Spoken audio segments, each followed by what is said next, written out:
Okay, so you can hear me, right, Matthew? Okay, yeah. So basically, the point behind this debate is that the U.S. Constitution has failed, and what I mean by that is that the U.S. Constitution has failed in its primary objective of restraining the power of government.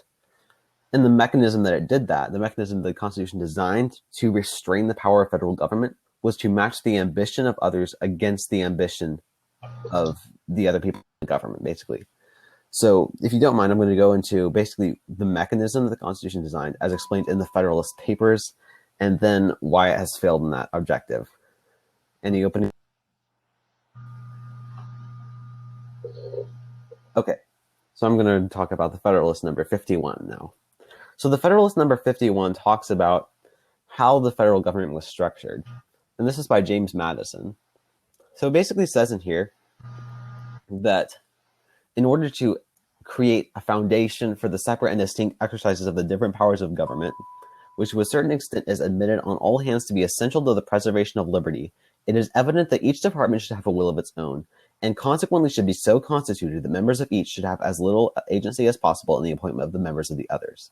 Now, what he goes on to say is that but the great security against a gradual concentration of the several powers in the same department consists in giving to those who administer each department the necessary constitutional means and personal motives to resist encroachments of the others. The provision for defense must be in this, as in all other cases, be made commensurate to the danger of attack. Ambition must be made to counteract ambition. The interest of man must be connected with the constitutional rights of the place.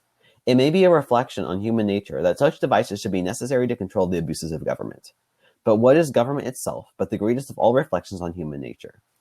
If men were angels, no government would be necessary. So what he's saying there, like the basic argument he's making, is that the Constitution designs a system in which the branches are made independent so that people would have the desire to maximize their own power, such that when another branch, or any kind of state, federal government, local government, legislative branch, or executive branch, tries to take power away from the branch, that branch would use its own self-interest to necessarily resist this encroachment. The idea being that if you don't have the self-interest resisting them, then they'll just be able to run roughshod all over each other. But when you do have the self-interest, and when you do have the people using their own desire for power to resist other encroachments, then you are going to be protecting liberty better.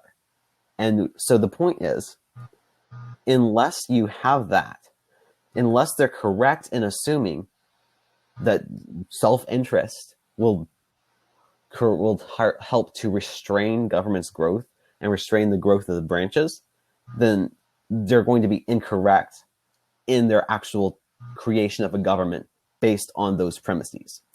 The problem is this didn't really work out the way they were anticipating. They anticipated that Congress would be jealous of its own power, that the federal government, that the executive branch would be jealous of its own power, and that the judicial branch would be jealous of its own power. But this hasn't happened. And the primary reason is because the legislative branch has been surrendering power left and right. They frequently create laws that, for example, give immigration power to the executive branch. They basically give a ton of discretion to the executive branch or to the judicial branch. Like the federal government, both the legislative and the judicial and the executive branches have basically surrendered all power or all agency in deciding whether something is constitutional or not to the judicial branch. Like one of the foremost scholars on this, Akil Reed Amar, who writes about the Constitution constantly, points out the fact that the Constitution was originally designed such that both legislative and executive members would be having a decision-making calculus in whether something was constitutional or not. But they basically said, oh, look, the Supreme Court needs to be handling all that. So the Supreme Court basically got all the cases and controversies, deciding whether something is constitutional or not. The executive branch gets a ton of discretion and is regularly given power by the legislative branch to do whatever they want. And the legislative branch just sits around and rolls with it. So the problem is, and why the Constitution has failed, why I make this statement, is that this idea of everybody being self-interested and jealous for their own power has failed to actually occur in the real world. So if you'd like to rebut that, then feel free. All right. Can you hear me, first of all? All right, great.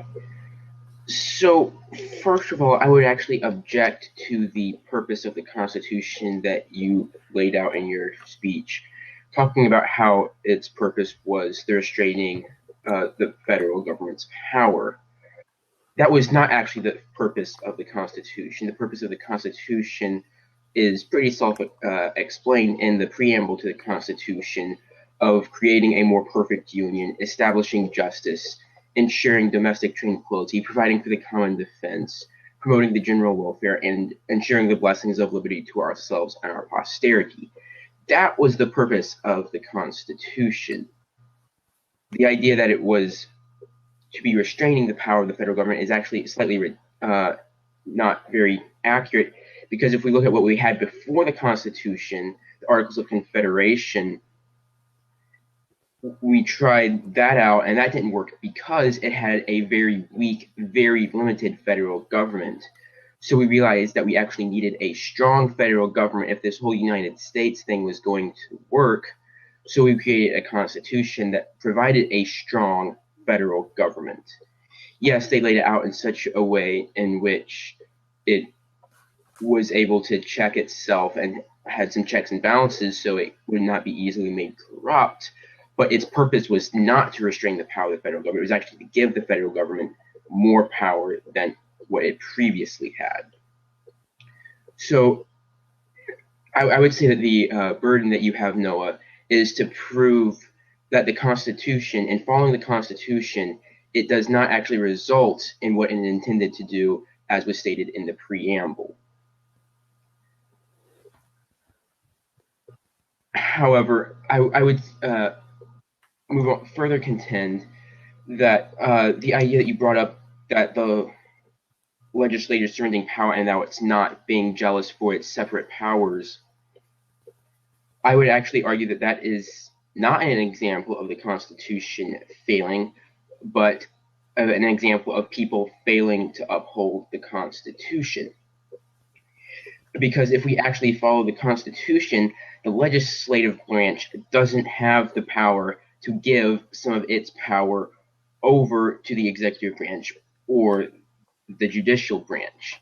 That's not something we see that the Congress has the power to do in the Constitution, and therefore them doing that would be in violation of the Constitution, and therefore if we actually follow the Constitution, it would in fact be succeeding. And I'm sure you're probably going to come up and say how the fact that we're not following the Constitution just simply proves the fact that it's failing. However, this, to paraphrase Captain America, this idea only offers the idea that we don't take responsibility for our actions. Your position just shifts the blame. If we just say that because we're not following the Constitution and we've allowed it to degenerate where they are allowed to violate the Constitution, then we're throwing the blame of not following the Constitution on the Constitution, when in fact it should be on the people that violate the Constitution. When someone commits murder, do we blame them? Do we blame the fact that murdering is illegal?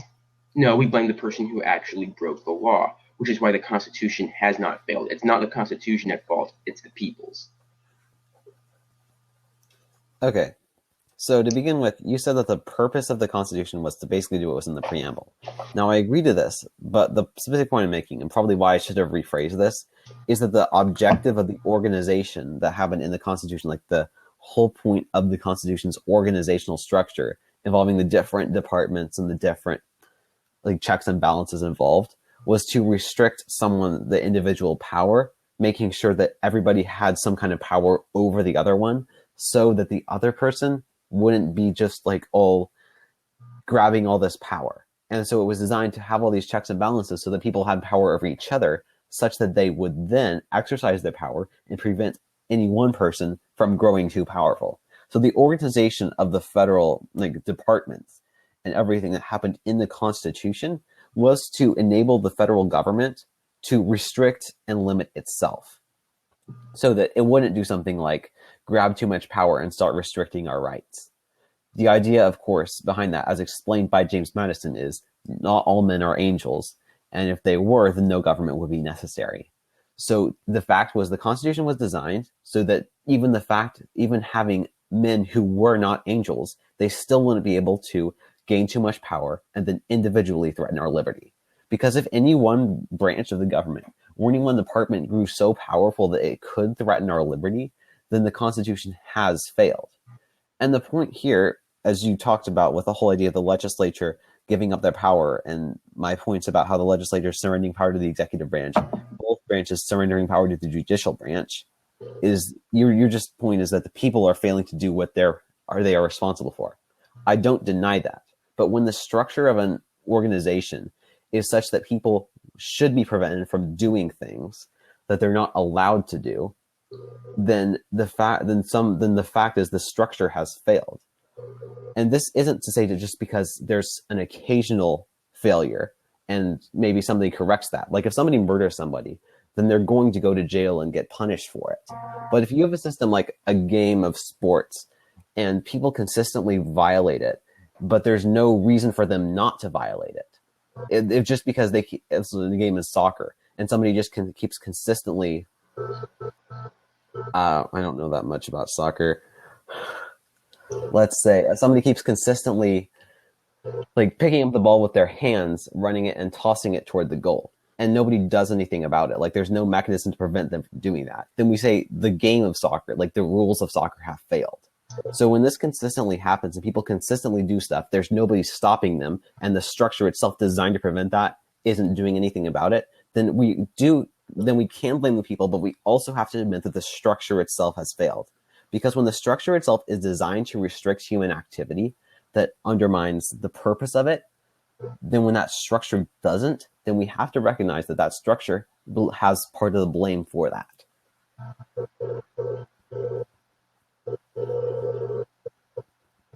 All right. So I will agree with you on the idea that the purpose of the checks and balances was to make sure no one part of the federal government became too powerful and to prevent complete tyranny from occurring. And in response to the idea of the fact that it's the people failing, you brought up the idea that there's no direct punishment laid out in for violating the Constitution. However, I would once again disagree with that. There is actually the power of impeachment, which is something that the federal government can do to both congressmen and the president. However, again, it's the people who fail to take action of taking the action of actually impeaching people who violate the Constitution. So once again, it's not the Constitution's fault. It has a process for, in fact, punishing those who violate the Constitution. It is simply those with the power who are failing to take that action and to actually punish those who violate the Constitution. So it is still, in fact, the people that are failing, not the Constitution. As you even said in your James Madison quote, that government would not be necessary if men were angels. Obviously, men in the situation are, in fact, the problem, not the rules. Okay, so it looks like we're going to come down to one major disagreement here, and that's whether the system that enables corruption and failure is the problem or whether the people involved are the problem. Now, I'm not saying that both of them are not responsible. I'm just saying that the system itself is responsible when it's designed to restrict behavior that we currently see in mass numbers. So to go back to we can use the two analogies that have been provided so far. We talked about soccer and we talked about murderers. So obviously if somebody is murdering someone or consistently doing handballs in soccer and somebody goes out and corrects them and gets punishment for them, then we say that the system is actually doing its job. But when there's no punishment, people are just murdering each other on the streets and nothing's been done about it, especially by a system designed to prevent that, such as the law, or in the soccer, the referee system, nothing's happening, then we see that there's a problem. The point I'm making here with the Constitution is that it's designed to restrict this activity. Like the point that James Madison was saying is, we have all these rules, we have all these checks and balances, so that people will be jealous of power, and when somebody goes and tries to take too much power, they'll do something about it because they want to keep that power. That was James Madison and the Constitution's estimation of human nature. Unfortunately, it failed to anticipate how lazy people would be. So what they did was they sent it all to bureaucrats, or they sent it all to the executive branch or the judicial branch. So the only, like, your argument in response to this is that people have the power of impeachment, and the fact that they aren't using it is the problem.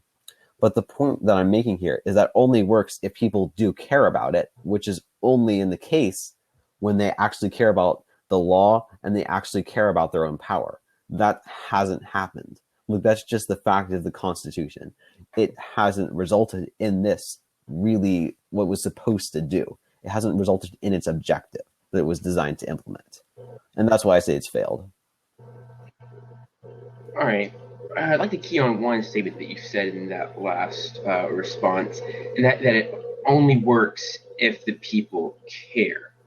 So the problem isn't the structure that we have set up. The problem is the fact that the people don't care. So if the people actually cared, then the system would actually be working as the Constitution intended, and we would have full checks and balances, and no one would have too much power. And the problem is the fact that the people don't care. If we made the people care, then the problems would be solved. We don't actually inherently need to amend the Constitution or amend the system in order to fix the problems. All we have to do is make the people care, and once the people care, then they will fix the issues themselves. So if the Constitution had actually failed, then we would need to reform it in order to fix the problems. But as we've seen throughout all the examples, that the problem is actually the people, and therefore the Constitution has not failed. The people have failed to uphold the Constitution. Okay, so what I meant when I said that it only works if people care is that the Constitution was designed so that no matter what awful people got into office, they would be severely restricted so that they wouldn't be able to just donate power to other branches or grab it for themselves. The idea behind the Constitution was that regardless of what terrible trash people got into office, that they wouldn't be able to take away our rights and liberties because they wouldn't be able to grab enough power to do so.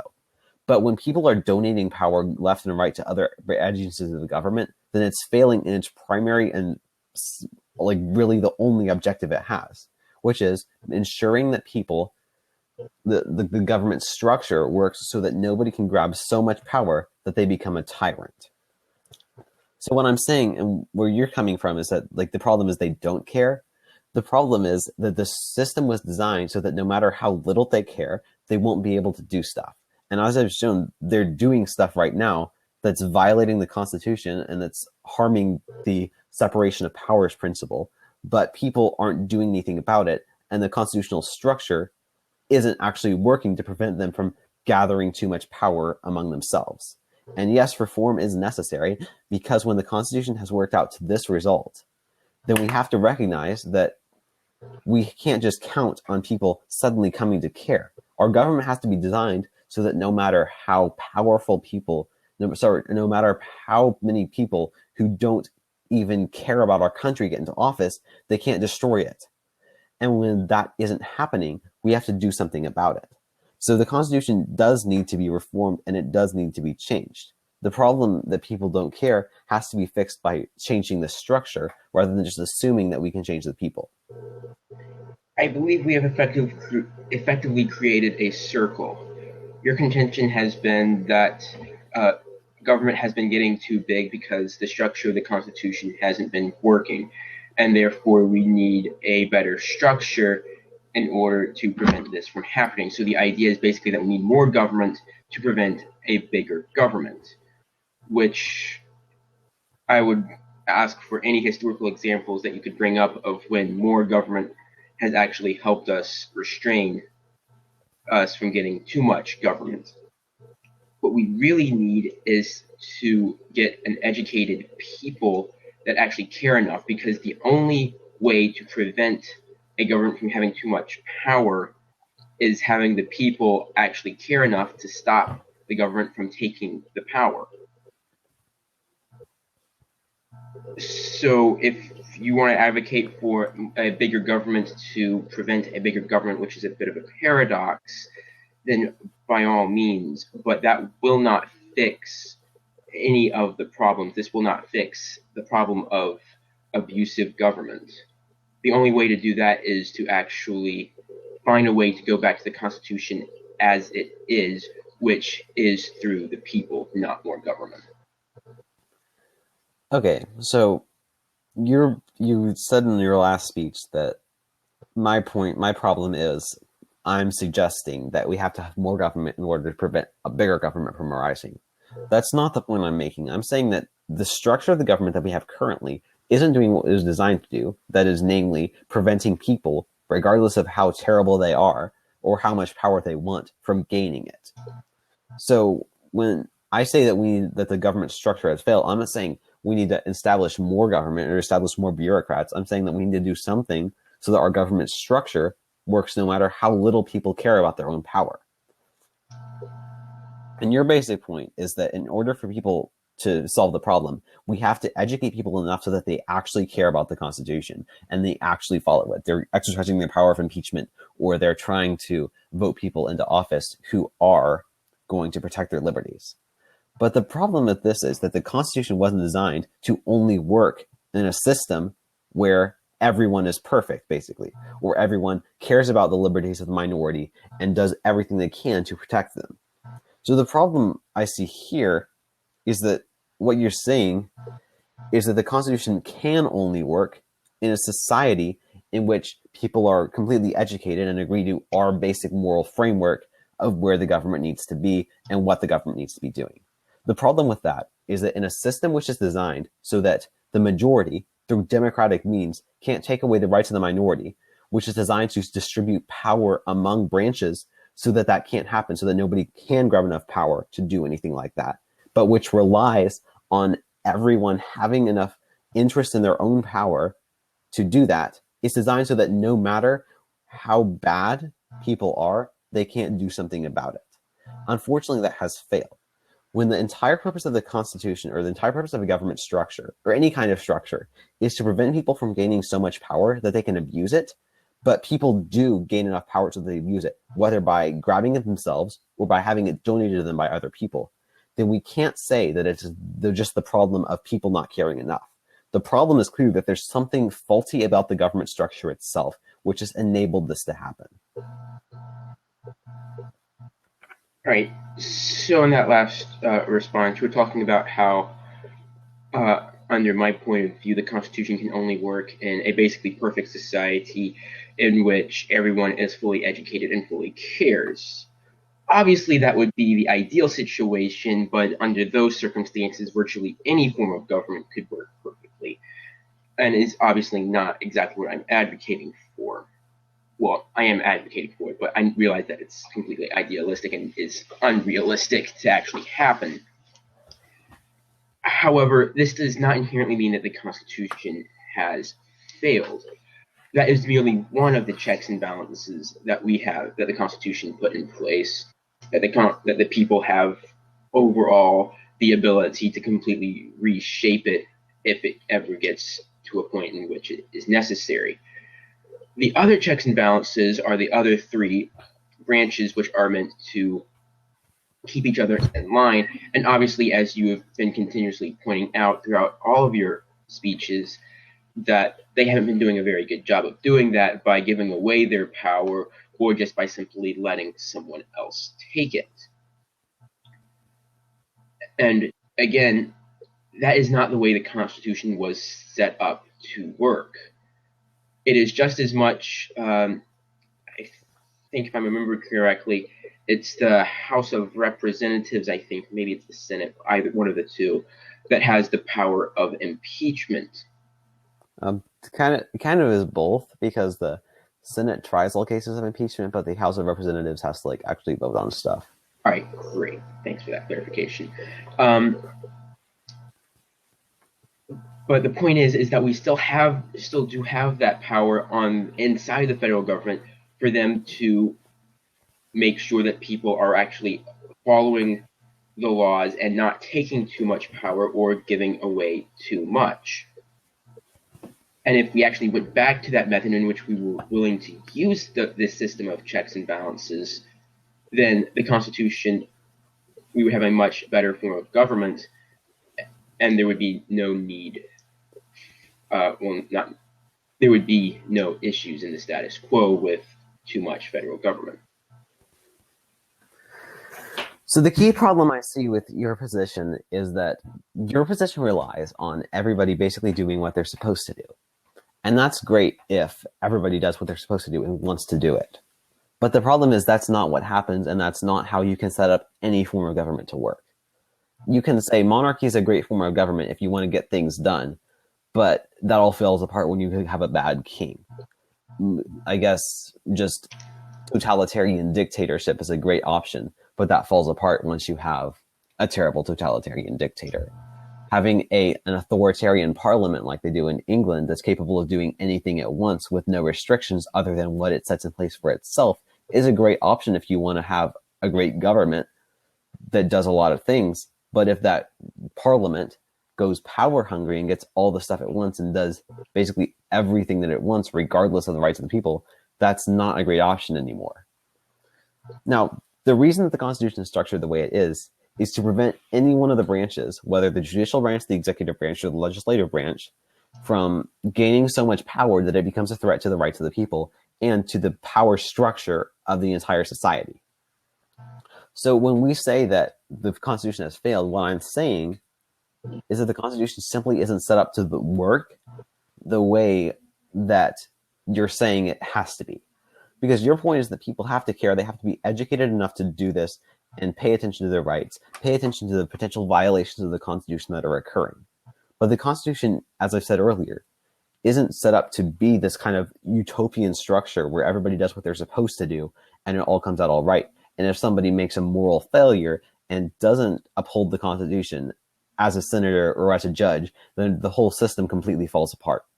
That's just not how it's supposed to work. The Constitution is designed so that everybody, regardless of how much they fail to do their own constitutional or moral duty, can't have enough power so that the entire government structure or the rights of the people are threatened. And the point I'm making, and a point I've made throughout this argument, is that when that isn't happening, then the structure that's designed to prevent people from gaining so much power that everything just collapses, when that structure is failing to prevent that, the very outcome it's designed to prevent, then we see that structure has in fact failed. All right. So obviously for the Constitution to work, it doesn't rely on everyone doing exactly what they're supposed to and following the Constitution 100% of the time. Just like with any rule-based system, there is it relies on most of the people doing what they're supposed to, and when someone steps out of line, it requires them to administer justice to that person. So obviously it's not the utopian system where everyone has to do exactly what they're supposed to in order to work. But and it has actually worked for about 250 years approximately. I haven't done the exact math on that. And you mentioned in your last speech about the idea of how certain branches can get too much power and threaten the rights of the people.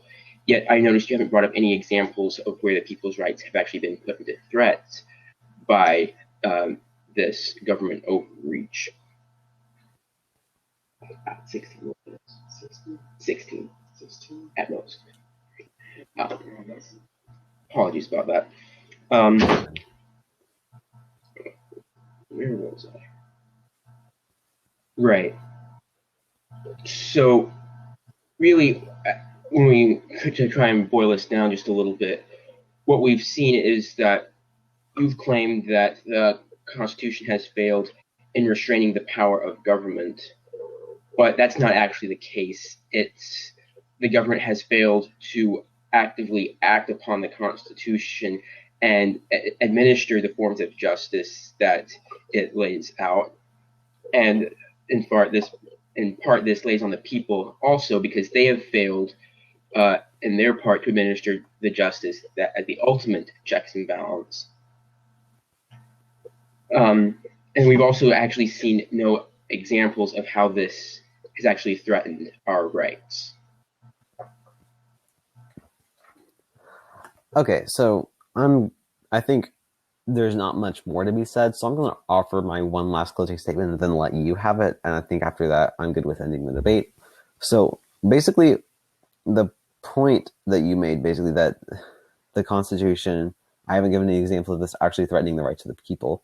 Now, first of all, I think that this is a little bit fallacious because the argument I've made is that when one branch gets too much power, this is the argument the founders made, when one area of government gets so much power that it can threaten the rights of the people, that's a problem. That's what the entire government structure was designed to prevent.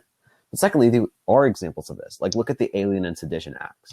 Now, the point behind the Alien and Sedition Acts was passed by Congress, signed by the president. It was designed to make sure that you could have, well, initially it was designed, and what the point was we're going to prevent these Republican editors of newspapers or whatever from coming in and criticizing our government. That was what the Federalists did. And what they ended up doing with those was they did go after Republican newspaper editors. And so what happened here was that it didn't happen, like nothing happened within the Alien and Sedition Acts that actually was stopped by any branch of government. Like the judiciary didn't stop it, the executive branch didn't stop it, and the legislative branch didn't stop it. It took actually a new election and the Democratic Republicans coming into power to prevent the Alien and Sedition Acts from actually being enacted. And basically, they had to repeal them through the democratic process rather than it being stopped within the federal government. So what I think that example proves is that the federal government was designed to stop that kind of stuff from happening because nobody would want something like that to pass. Like the whole issue was everybody was supposed to judge the constitutionality of the acts themselves. Like the executive branch, the legislative branch, they were all designed to look into those acts and make sure they weren't unconstitutional. But that didn't happen. That just didn't happen. Nobody was like, oh, this is an unconstitutional act, we need to stop it, until the Democratic Republicans came into office. And that's the one example, that's just one example I can think of off the top of my head of when you have some branch, like you have these branches that are just grabbing too much power, and then they do it something that's unconstitutional, basically. There are other examples of this, but simply the point of the power being distributed among the branches such that no branch could grab enough power, and the fact that they are doing that now is a problem in and of itself. So basically, what I have is that the U.S. Constitution has failed because the very power structure that was designed to prevent anybody from gathering too much power so that they could threaten the rights of the people no longer exists. Like, that simply hasn't happened. We see the powers of the federal government being donated among the different branches, and this simply demonstrates the fact that the U.S. Constitution has failed to prevent power from consolidating, and by doing so, it has failed to ensure that the rights of the people are protected from encroaching power of government. All right. So, when we look at everything that we've said so far in these last closing remarks, your contention still remains that because the way we've set up our government has in fact led and people have taken too much power, that therefore the Constitution has failed. But when we actually look at it, and specifically the example of, I think, the act that you brought up in your last speech, sure, neither of the three branches actually objected to this act. However, that does not negate the fact that all three branches had the constitutional power to object to this law. And the Constitution guarantees them that power to check each other and to make sure that what they are doing is in fact right and proper. Whether they exercise the power given to them is completely up to them. All the Constitution's job is to actually make sure that the ability and the power is there for them to check each other.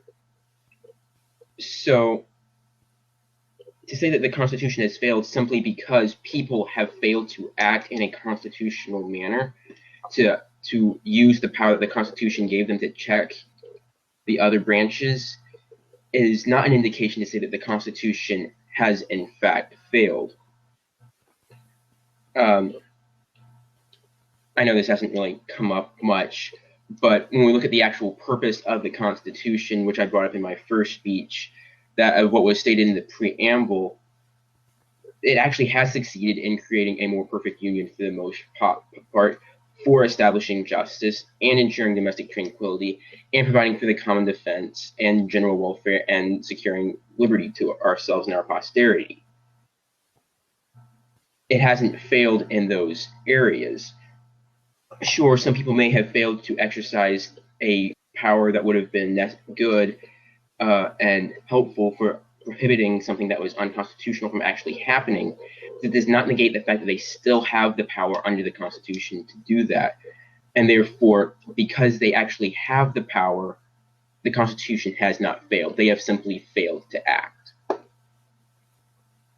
Well, thanks for the debate, Matthew. It's one of my favorite topics, and I'm pretty sure it's one of yours, despite you saying the Constitution doesn't matter. So, oh, you had to bring that up. Of course I did. Henry brought it up in the comments. So, did he? I haven't actually looked at those yet. Anyway, thanks for the debate. I'm going to go ahead and end it. So. All right, that was fun. Thanks.